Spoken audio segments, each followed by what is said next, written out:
അപ്പോൾ ഞാൻ പിന്നീട് കാണാൻ തുടങ്ങിയ സ്വപ്നങ്ങളിൽ ഞാൻ കോളേജ് ചെല്ലുന്നു.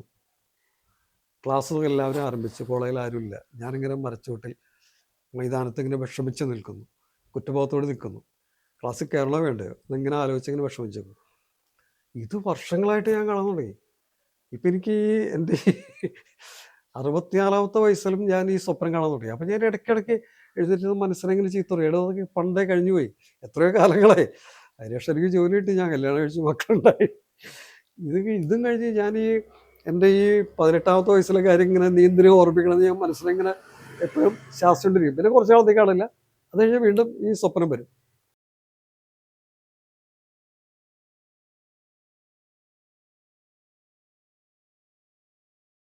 ഞാൻ പറഞ്ഞല്ലോ ഈ 70 60കളൊക്കെ വളരെ ദുരിത കാലമായിരുന്നു നമ്മുടെ നാട്ടിലൊക്കെ എല്ലാവർക്കും.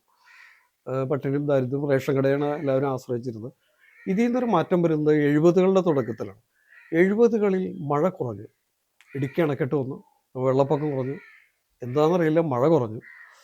അങ്ങനെ മിക്കവാറും വേനൽക്കാലം തന്നെയായി. അങ്ങനെ വന്നു. അതുമാത്രമല്ല, ആ സമയത്താണ് ഗൾഫ് ബൂം വരുന്നത്. ആൾക്കാരെല്ലാവരും ഗൾഫിലേക്ക് പോകുന്നു. ധാരാളം പൈസ വരുന്നു. ഈ പൈസ കിട്ടുന്നവരെ ആദ്യം ചെയ്തൊരു വീട് പണിയാന്നുള്ളതാണ്. അങ്ങനെ അച്ഛന് നല്ല വരുമാനമായി. ഭയങ്കര തിരക്കായി. നല്ലൊരു വരുമാനമായി. വീട്ടിലെ ബുദ്ധിമുട്ടുകളൊക്കെ തീർന്നു.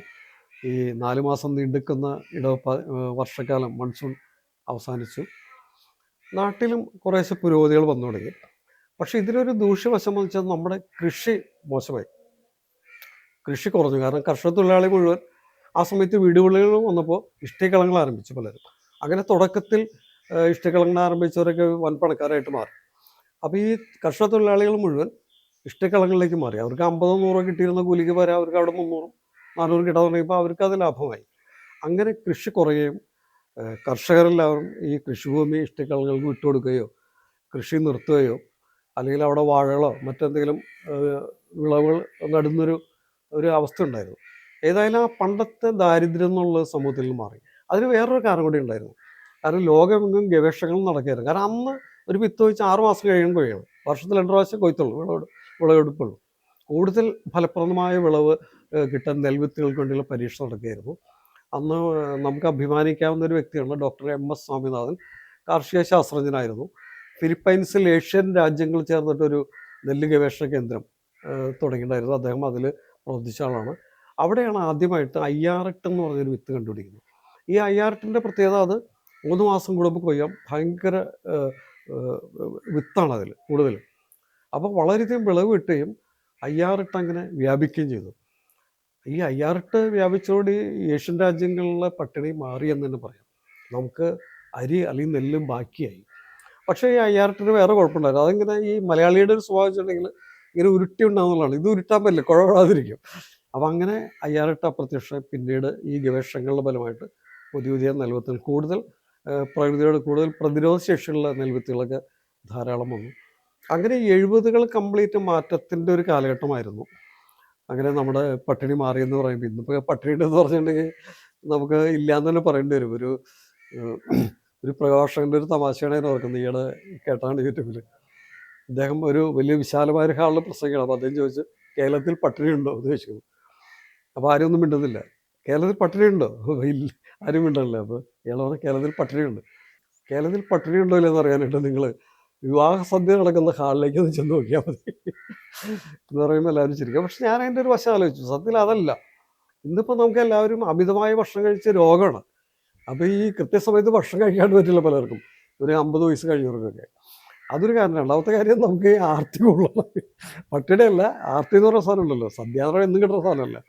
അപ്പോൾ ആദ്യം പോയി പിന്നെ എവിടെ നമുക്ക് ആദ്യം ചെല്ലണം, ക്യൂവിൽ ആദ്യം കയറണം, എല്ലായിടത്തും ആദ്യം ആകാമെന്നുള്ളൊരു വാസന മനുഷ്യണ്ട്. അപ്പോൾ അതുകൊണ്ട് കൂടിയാണ്. ഒരു തമാശ കൂടി പറയാം. ഇപ്പം ഇതേ കാരണം ഞാനും ഭാര്യ ഇപ്പോൾ എന്തെങ്കിലും ഫംഗ്ഷൻ പോയി കഴിഞ്ഞാൽ ആദ്യത്തെ പന്തിയിൽ തന്നെ ഇരിക്കും. അതിലൊരു നാണക്കേടുണ്ടെങ്കിലും നമുക്ക് തിരക്കിലാ ഭക്ഷണം കഴിച്ച് മാറിയിരിക്കാൻ പറ്റും. അങ്ങനെ നമ്മുടെ നാട്ടിലെ പട്ടിണി മാറ്റിയ ഒരു വിത്താണ് IR8. പക്ഷേ ഇന്ത്യ അദ്ദേഹത്തോട് വളരെ ഈ MS സ്വാമിനാഥനോട് വളരെ അനീതി ചെയ്തു. അദ്ദേഹം മരിച്ചതിന് ശേഷമാണ് ഒരു 22-ലാണെന്ന് തോന്നുന്നു അദ്ദേഹത്തിന് ഭാരതരത്നം. അദ്ദേഹം മരിച്ചതിന് ശേഷമാണ് അദ്ദേഹം കൊടുത്തത്. പണ്ടേ കൊടുക്കണ്ടായിരുന്നു ഭാരതരത്നം. അത്രയ്ക്ക് നമ്മുടെ ഈ നാടിന് നന്മ ചെയ്തൊരു മനുഷ്യനാണ് ഡോക്ടർ MS സ്വാമിനാഥൻ. അപ്പോൾ അദ്ദേഹത്തിൻ്റെ കരുത്തിലാണ് ഇത് കണ്ടുപിടിക്കുന്നത്. ഇപ്പോഴും ഗവേഷണം നടക്കുന്ന ലോകമെമ്പാടും ഗവേഷണം നടന്നുകൊണ്ടിരിക്കുകയാണല്ലോ. അപ്പം ഈ പട്ടിണിക്ക് മാറിയെന്ന് പറയുന്നതിന് ഒരുപാട് വിപരീത വശങ്ങളുണ്ട്. നമുക്ക് കിട്ടുന്ന ഭക്ഷണം പ്യുവറല്ല. അതിൽ വിഷാംശങ്ങളും പച്ചക്കറിയും നമ്മുടെ അന്തരീക്ഷം പോലും സകല വസ്തുക്കളും വിഷം നിറഞ്ഞ ഒരു അന്തരീക്ഷത്തിലാണ് നമ്മൾ ജീവിക്കുന്നത്. അങ്ങനെ ഒരുപാട് രോഗങ്ങൾ, നമുക്ക് അറിയാത്ത രോഗങ്ങൾ, പുതിയ രോഗങ്ങൾ, ഇപ്പം നിലവിലുള്ള ക്യാൻസർ പോലുള്ള ക്യാൻസറുകൾ ഇങ്ങനെ വ്യാപിച്ചിരിക്കുന്നു. അതിലൊന്നും ഇപ്പം എൻ്റെ അനുജൻ തന്നെ പെട്ടെന്ന് അസുഖം വന്നിട്ടാണല്ലോ ക്യാൻസർ ബാധിച്ചാണ് മരിച്ചത്. ഇതിനൊക്കെയുള്ള മരുന്നുകൾ കണ്ടുപിടിക്കാനുള്ള തീവ്ര ശ്രമത്തിലാണ് ലോകമെമ്പാടുള്ള ശാസ്ത്രജ്ഞന്മാരും ഡോക്ടേഴ്സും ഒക്കെ. നമ്മളതൊന്നും അറിയുന്നില്ല എന്ന് മാത്രമേ ഉള്ളൂ. എനിക്കിപ്പോൾ സാറിന് എല്ലാവരും പറയണ്ടത് ഈ വാട്സപ്പിലേക്ക് നിരന്തരം വരുന്നതുകൊണ്ട് 60കളിൽ ജനിച്ച ആളാണോ, നിങ്ങൾ ഭാഗ്യവാനാണ് എന്നൊക്കെ പറഞ്ഞുകൊണ്ട് കുറേ വാട്സപ്പ് മെസ്സേജുകളൊക്കെ വരാറുണ്ട് അന്നത്തെ കാലത്തെ പോയിട്ട്. എനിക്കങ്ങനെ തോന്നിയിട്ടില്ല. എനിക്ക് അന്നത്തെ കാലം മോശമായിട്ടാണ് തോന്നിയിരിക്കുന്നത്. ഇന്നത്തെ കാലം തന്നെയാണ് എനിക്കിഷ്ടം. 75-ന് ശേഷമാണ് നമ്മുടെ നാട്ടിൽ അത്യാവശ്യം ജനങ്ങളുടെ പട്ടിണി മാറി, അവർക്ക് വരുമാനം വരികയും കോസ്റ്റ് ഓഫ് ലിവിങ് തീർച്ചയായിട്ടും കൂടിയിട്ടുണ്ട്. എങ്കിൽ പോലും നല്ല റോഡുകളൊന്നും, പണ്ടൊക്കെ ചെളി പിടിച്ച റോഡുകളാണ്. നമുക്ക് റോഡിലൂടെ സൈക്കിൾ ഓടിക്കാൻ പോലും ബുദ്ധിമുട്ടാണ്. അത് മാറി വാഹന സൗകര്യങ്ങളിൽ ബസ്സിൽ തിങ്ങി നിറഞ്ഞ് കോളേജിലൊക്കെ ഞാൻ പോകുന്നത് ഈ ചാളടിക്കുന്ന നമ്മൾ പറയില്ല, അതേപോലെ തിങ്ങി നിറഞ്ഞാണ് കോളേജിലേക്ക് പോകുന്നത്. ഇപ്പം ഇന്ന് നമുക്ക് ബസ് സൗകര്യങ്ങളായി, വാഹന സൗകര്യങ്ങളായി, എല്ലാ വീട്ടിലും ബൈക്ക്, എല്ലാ വീട്ടിലും കാറ്, എവിടെ പോകാനും ഓട്ടോ. അപ്പോൾ അതിന് വേറെ വിപരീത വശമുണ്ട്. നമ്മൾ നടക്കാനൊക്കെ മടിച്ചു തുടങ്ങി, നമ്മുടെ ആരോഗ്യം കുറഞ്ഞു തുടങ്ങി, ഹൃദ്രോഗികൾ വർദ്ധിച്ചു. ഇപ്പം ഞാൻ തന്നെ 20-ൽ ബൈപ്പാസ് കഴിഞ്ഞാണ് ഇരിക്കുന്നത്. അങ്ങനെയുള്ള രോഗങ്ങൾ വർദ്ധിച്ചിട്ടുണ്ടെങ്കിലും ഇന്നത്തെ കാലഘട്ടമാണ് എനിക്ക് കൂടുതൽ ഇഷ്ടം. കൂടുതൽ സൗകര്യങ്ങളുണ്ട്. നമ്മളൊക്കെ 60കളിൽ ജനിച്ചു, നമ്മളൊക്കെ ഒരു 80കളിൽ ജനിച്ചു മതിയായിരുന്നു. അതിലൊരു കുറച്ച് ഫാക്ട്സ് ഉണ്ട്. അപ്പോൾ ഇപ്പോൾ ഈ പണ്ടത്തെ കാലത്ത് നമുക്ക് ഈ പണ്ടുള്ള കാര്യങ്ങളെ പറ്റി ഒരുപാട് ഗ്രഹാതുരത്വം നമുക്ക് അനുഭവപ്പെടും, നൊസ്റ്റാൾജി അനുഭവപ്പെടും. അങ്ങനെ ഒരു നൊസ്റ്റാൾജി എനിക്കില്ല. എനിക്കിപ്പോഴത്തെ കാലം തന്നെയാണ് നല്ലത് എന്ന് ഞാൻ വിശ്വസിക്കുന്നു. നമ്മൾ മക്കളെ അടിച്ചമർത്താത്ത, അവർക്ക് സ്വാതന്ത്ര്യമുള്ള, അവർക്കിഷ്ടമുള്ള വിദ്യാഭ്യാസവും ജോലിയും തേടി പോകുന്ന, അവർ സ്വതന്ത്രരായി വരുന്ന ഒരു കാലഘട്ടം. അതിന് വേറെ വീണ്ടും ഒരു നെഗറ്റീവായ എലിമെൻ്റ് ഉണ്ട്. ഇപ്പോൾ എല്ലാ വീടുകളും ഇപ്പോൾ അച്ഛനമ്മയും മാത്രമേ, ഇപ്പം എൻ്റെ വീടും മോശമല്ല. ഇപ്പോൾ മകളിപ്പോൾ ഇവിടെ ഉണ്ടാവണം, വിവാഹം കഴിഞ്ഞു, മകൻ അമേരിക്കയിലാണ്. ഒട്ടുമിക്ക വീടുകളും അങ്ങനെയൊക്കെ തന്നെയാണ്. അപ്പോൾ ഈ പ്രായമായവർ ഒറ്റപ്പെടുന്നുള്ളൊരു പ്രശ്നമുണ്ടെങ്കിലും അതൊരു അത്ര ഗൗരവമായിട്ട് എടുക്കണമെന്ന് എനിക്ക് തോന്നില്ല. കാരണം വെച്ച് കഴിഞ്ഞാൽ അവരെ വയസ്സാറ് ചിലപ്പോൾ നമ്മളെ നോക്കാൻ ആരും ഉണ്ടായില്ല എന്ന് വരാം. കാരണം നമ്മുടെ മക്കളുടെ ഭാവിയാണ് നമ്മൾ നോക്കേണ്ടത്. മക്കൾ പോട്ടെ, അവർ പറന്ന് പുതിയ പുതിയ ആകാശങ്ങളിലേക്ക് അവർ പൊക്കോട്ടെ, പുതിയ പുതിയ ചക്രവാളങ്ങൾ അവർ എത്തിപ്പിടിക്കട്ടെ. നമ്മൾ അവർക്ക് നല്ല സൗകര്യം ചേർക്കും. നമുക്ക് ബുദ്ധിമുട്ടുകളുണ്ടാവും. കാരണം നമ്മുടെ ഡ്യൂട്ടി കഴിഞ്ഞു. ഒരു 60 വയസ്സ് കഴിഞ്ഞാൽ മനുഷ്യൻ്റെ ഇത് കഴിഞ്ഞു. ഇപ്പോൾ ഈയിടെ വായിച്ചൊരു ലേഖനം ഞാൻ പറയാം, എന്തുകൊണ്ട് 60 വയസ്സായിട്ട് നമ്മൾ ജീവിച്ചിരിക്കുന്നു എന്നുള്ളതിനെ പറ്റിയൊരു ശാസ്ത്രജ്ഞൻ്റെ ഒരു പുസ്തകമാണ്, ഒരു ലേഖനമാണ്, മാതൃഭൂമി എന്ന ലേഖനം. അപ്പോൾ അദ്ദേഹം പറയുന്നത് വെച്ചിട്ടുണ്ടെങ്കിൽ നമ്മുടെ മനസ്സിലൊരു അമ്മൂമ്മ, ഗ്രാൻഡ് പാരൻറ് എലിമെൻ്റ് ഉണ്ടെന്ന് പറയുന്നത്.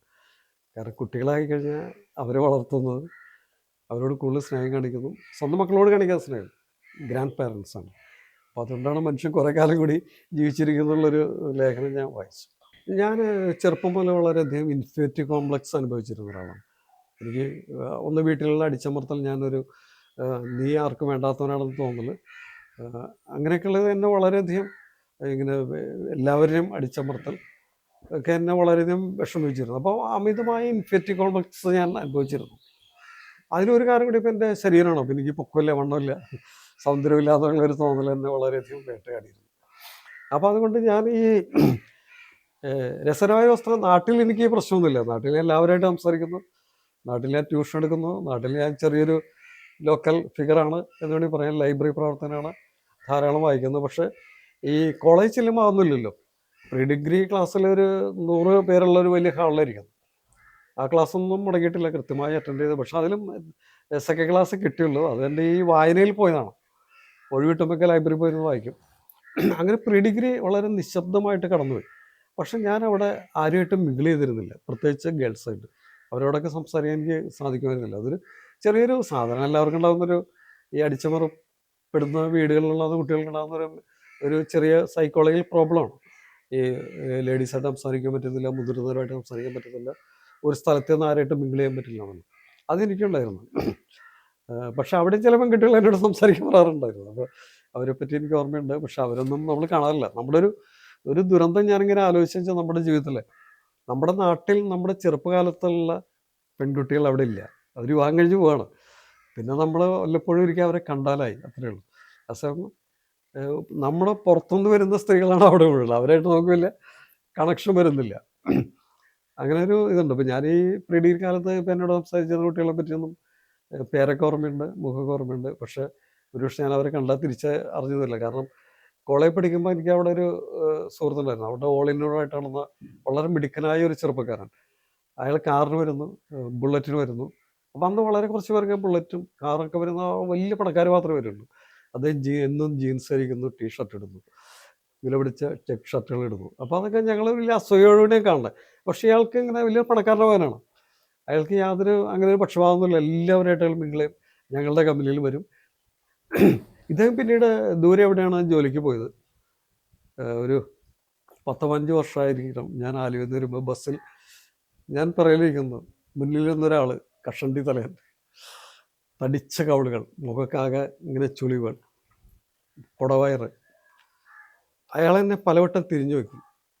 പലവട്ടം നോക്കിയപ്പോൾ എനിക്ക് ദേഷ്യം വന്നു. ഒരാളെന്നെ വെറുതെ നമ്മളാരെങ്കിലും തുറച്ചു നോക്കിയാൽ നമുക്കൊരു ഇറിറ്റേഷൻ വരുമല്ലോ. എന്താണ് ഇയാളെന്നെ ഇങ്ങനെ തുറച്ചു നോക്കുന്നത്? ഞാനിങ്ങനെ അത്ഭുതത്തോടെ വിചാരിച്ചു. അവസാനം എനിക്ക് ദേഷ്യം വന്നു. അയാളെന്നെ കുറച്ച് നേരം തുറച്ചു നോക്കും, പലയിരിക്കും. അവസാനം ഇറങ്ങുന്നതിന് മുമ്പ് ഞാൻ അയാളുടെ അടുത്ത് നിന്നു. എന്ന് ചോദിച്ചാൽ, മിസ്റ്റർ, നിങ്ങൾ എന്താണ് എൻ്റെ തുറച്ചു നോക്കിക്കൊണ്ടിരിക്കുന്നത്? ഇതൊരു ചീത്ത സ്വഭാവമല്ലേ ഈ തുറച്ചു നോക്കൽ? എന്താ കാര്യം, എന്താ നിങ്ങൾക്ക് എന്നെ അറിയാമോ എന്ന് ചോദിച്ചു. അപ്പോൾ അയാളുടെ മുഖം പാടി, അയാളുടെ മുഖത്തൊരു സങ്കടം നിറഞ്ഞു. എന്നിട്ട് അയാൾ പറഞ്ഞു, നീ രാജ്യം മറന്നുവല്ലേ എന്ന് ചോദിച്ചു. അപ്പോൾ എനിക്ക് ആ ചെറുപ്പക്കാരാണെന്ന് പറഞ്ഞത്. അപ്പോൾ ഈ പഴയ ആൾക്കാരെ നമ്മൾ കണ്ട തിരിച്ചറിയില്ല.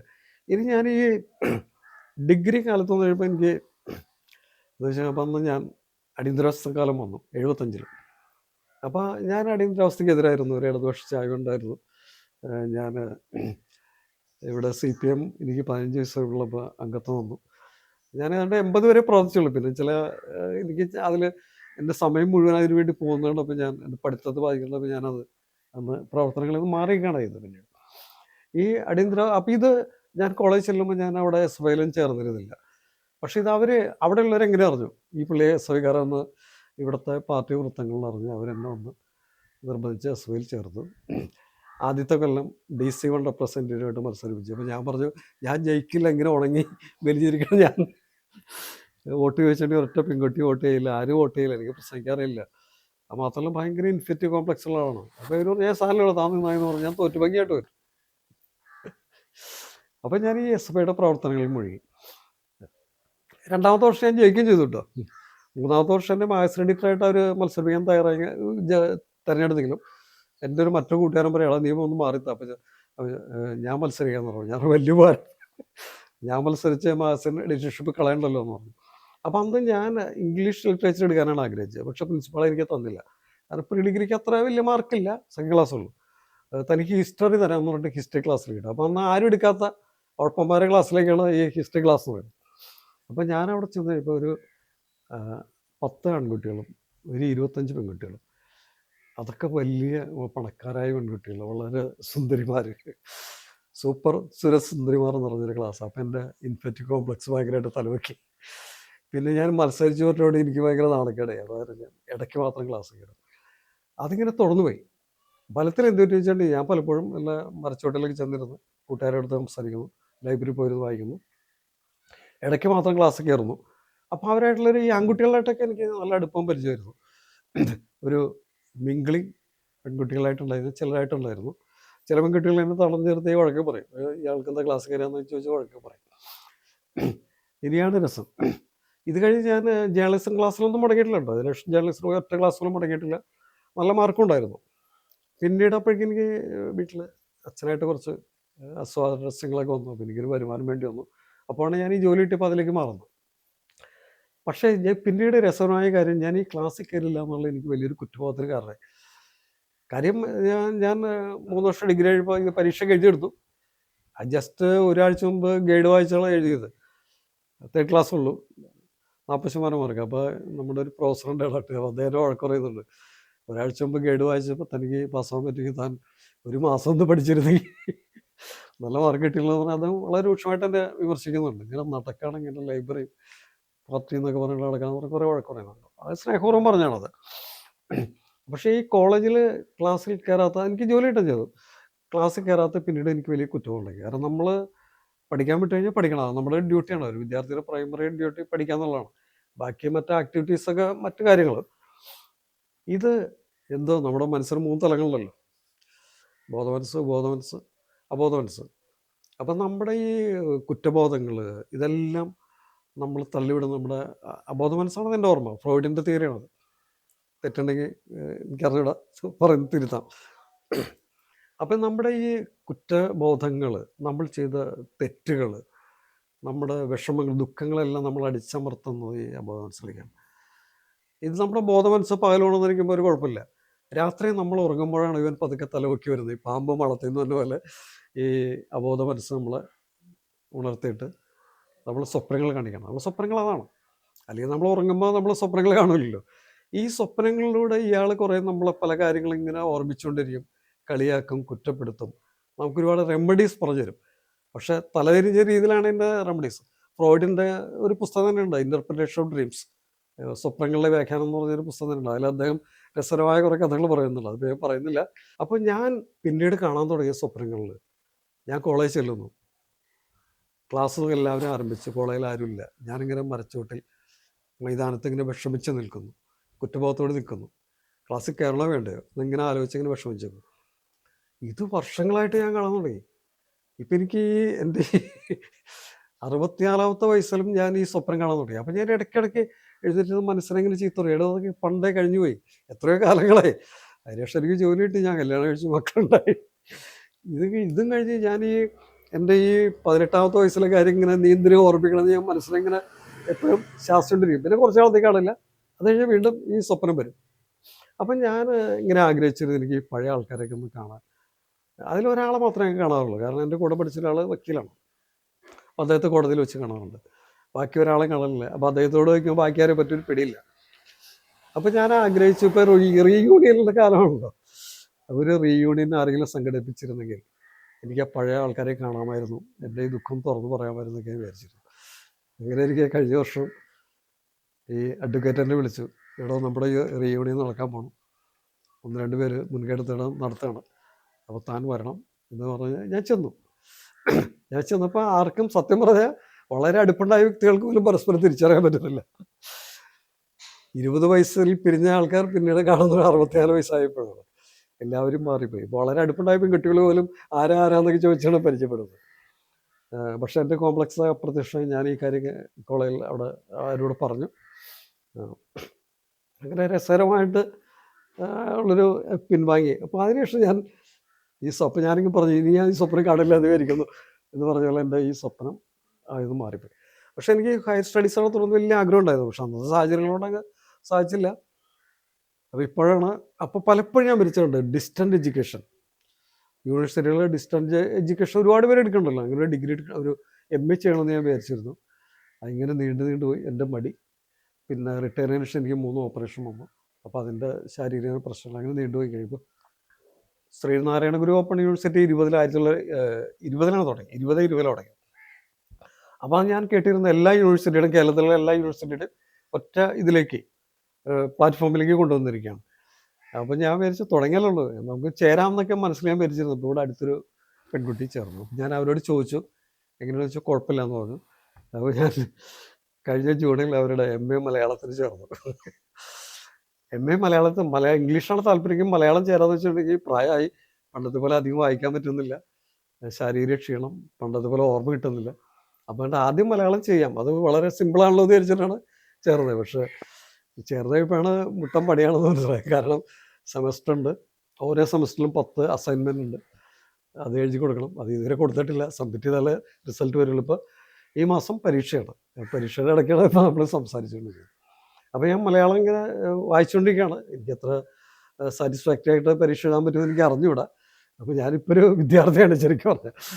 പക്ഷേ ഞാനപ്പോൾ ഒരു ചമ്മലോട് കൂടിയാണ് കോളേജ് ചെന്നെങ്കിലും അവിടെ ചെന്നപ്പോൾ 73 വയസ്സ് 83 വയസ്സായ ആൾക്കാരുണ്ട്, റിട്ടയറായ ധാരാളം പേരുണ്ട്, ജോലി ചെയ്യുന്നവരുണ്ട്, ചെറുപ്പക്കാർ. എന്നാൽ ഇപ്പോഴത്തെ ന്യൂ ജനറേഷൻ വളരെ കുറച്ച് പേരുള്ളൂ. അപ്പോൾ ഈ കുട്ടികളെ എന്നോട് ചോദിച്ചു, എന്തിനാ നിങ്ങൾ ഈ വയസ്സായവർ ഈ പഠിക്കാൻ പറയണത്, എന്താ കാര്യം, എന്ത് പ്രയോജനം, അവർക്കത് മനസ്സിലാവുന്നില്ല. ഒരു അല്പം പോലെ അവർ ചോദിച്ചു. അപ്പോൾ ഞാൻ പറഞ്ഞൊന്നുമില്ല, പഴയ മോഹങ്ങൾ ഒന്ന് പൊടികെട്ടിയെടുത്താണ്, പ്രത്യേകിച്ച് പ്രയോജനമൊന്നുമില്ല. പിന്നെ ഇപ്പം നമ്മുടെ ഈ നമുക്ക് ഇപ്പം അനിയൻ സുഖമില്ലാണ്ടായപ്പോൾ ഞാൻ ഭയങ്കര ഒരു ഡിപ്രഷനിലേക്ക് പോയി. അപ്പോൾ ആ സമയത്താണ് ഞാൻ ചെയ്തത്. നമ്മളത് ഡിപ്രഷൻ മാറ്റാനായിട്ട് ഞാൻ സാധനം ചെയ്തിട്ടുണ്ടെങ്കിൽ ഒരു കഥ എഴുതും. അതിൽ എഴുതിയൊരു കഥ വീണ്ടും റീറൈറ്റ് ചെയ്യും. അതല്ലേ അത് ഇംഗ്ലീഷിലേക്ക് മാറ്റും. അങ്ങനെയൊക്കെ ചെയ്യാറുണ്ട്. അപ്പോൾ ഈ പഠിത്തം സത്യം പറഞ്ഞാൽ എനിക്ക് കുറച്ചൊരു ആ വിഷാദത്തിൽ നിന്ന് ഞാനിങ്ങനെ സിങ്ക് ചെയ്യണമെന്ന് എനിക്ക് മനസ്സിലായി. അതിൽ നിന്ന് കരകയറാനായിട്ട് എന്നെ സഹായിച്ചിട്ടുണ്ട്. അപ്പോൾ അതിൻ്റെ പഠിത്തത്തിൻ്റെ ഒരു ചൂടിലാണിപ്പോൾ. അത്യാവശ്യം ഒരു ഫസ്റ്റ് ക്ലാസ് കിട്ടണമെന്നൊരു ആഗ്രഹത്തോടെ പഠിക്കണം. എന്താവും എന്ന് എനിക്ക് അറിഞ്ഞുകൂടാ. പിന്നെ ഞാനിപ്പോൾ നമ്മുടെ എടനാട് ലൈബ്രറി, ചുവര് ലൈബ്രറി, അവിടെയൊക്കെ പുസ്തകങ്ങൾ അവതരണമുണ്ട്, പുസ്തക അവതരണം. അത് ലൈബ്രറി കൗൺസിലാണ് ഈ ലൈബ്രറികളെ നിയന്ത്രിക്കുന്നത്. അപ്പോൾ അവരുടെ ഒരു നിർദ്ദേശമുണ്ട്, ജനങ്ങളിൽ വായനാശീലം വളർത്താൻ വേണ്ടിയിട്ട് എല്ലാ മാസവും ഒരു പ്രോഗ്രാം, ഏതെങ്കിലും പുസ്തകം പറ്റി ഒരു ചർച്ച വയ്ക്കണം, ആ പുസ്തകം അവതരിപ്പിക്കണം എന്ന് പറയുന്ന നിർദ്ദേശമുണ്ട്. അപ്പോൾ എന്നെ സ്ഥിരം വിളിക്കുന്നതാണ് ലൈബ്രറി. പഴയ സുഹൃത്തുക്കൾ ഉണ്ട്, പുതിയ ആൾക്കാരുണ്ട്, അവരൊക്കെ എന്നെ അംഗീകരിക്കുന്നുള്ളത് സന്തോഷകരമായ കാര്യമാണ്. കഴിഞ്ഞ ജൂൺ മാസത്തിൽ ഒരു വായനാ വാരമുണ്ട്, ഒരു മാസം നീണ്ടുനിൽക്കുന്ന വായനാ വാരം ലൈബ്രറി കൗൺസിൽ ആചരിക്കുന്നുണ്ട്. അപ്പോൾ അതിൽ ഞാൻ 10 ദിവസം തുടർച്ചയായിട്ട് പുസ്തകങ്ങൾ അവിടെ അവതരിപ്പിച്ചു. പിന്നെ ചുവരിൽ ലൈബ്രറി ഉണ്ട്, പിന്നെ ശ്രീമലത്ത് പുകാസ പുരോഗമന കലാ സാഹിത്യ സംഘം അവരും വിളിക്കാറുണ്ട്. അപ്പോൾ അതിൽ ഏറ്റവും അവസാനമായിട്ട് ഞാൻ അവതരിപ്പിച്ച ഉറൂബിൻ്റെ സുന്ദരികളും സുന്ദരന്മാരുമാണ്. ഏറ്റവും ആദ്യം അവതരിപ്പിച്ച ഫെമിനിസ്റ്റെ പറ്റിയുള്ളൊരു കഥയായിരുന്നു. രണ്ടാമത് അവതരിപ്പിച്ച് അത് കോവിഡ് കാലം കഴിഞ്ഞപ്പോൾ ഗൂഗിൾ മീറ്റിലായിരുന്നു, എടനാട് ലൈബ്രറിക്ക് വേണ്ടി പൗലോ കൊയ്ലിൻ്റെ ആൽക്കമിസ്റ്റ് അവതരിപ്പിച്ചു. അത് യൂട്യൂബിലുണ്ട്. പക്ഷെ എനിക്ക് പിന്നീട് കേട്ടപ്പോൾ എനിക്ക് അത്ര നന്നായി തോന്നില്ല. ഞാൻ പിന്നീടും അത് അവതരിപ്പിക്കുന്നുണ്ടായി. അപ്പോൾ പുസ്തക വായന, പഠിത്തം, ഇങ്ങനെ പുസ്തകാവതരണങ്ങൾ, അങ്ങനെയൊക്കെ ആയിട്ട് ജീവിതം കഴിഞ്ഞു പോകുന്നു.